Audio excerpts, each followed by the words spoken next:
Sir 100% pass শিক্ষা প্রতিষ্ঠানের সংখ্যা কমেছে অনেক, এটা কেন?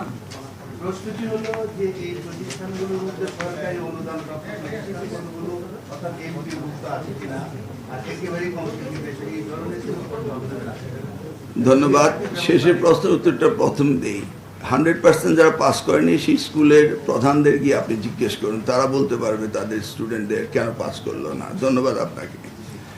মন্ত্রী বলতে পারবে না এই বিষয়টি। কারণ আমি শেষ করছি 100% পাস করেনি সেটা ওখানে জিজ্ঞেস করেন। মাননীয় মন্ত্রীর দায়িত্ব হচ্ছে সারা দেশে শিক্ষা ব্যবস্থা যদি কোনো রকমভাবে ক্রম সংখ্যায় কমতে থাকে এবং 0% যদি কোনো স্কুলে কলেজ মাদ্রাসা পাস করে সেগুলিকে অ্যাড্রেস করা। এই এক্সপিরিয়েন্সটি আমার আছে এবং সেই এক্সপিরিয়েন্সের আলোকেই আমরা কাজ করব। আমি 2001 হতে 2006 পর্যন্ত যখন পরীক্ষা সুন্দরভাবে নকলবিহীন হয়েছিল তখন এই 0 পাস করার সংখ্যা এর 3-4 গুণ ছিল।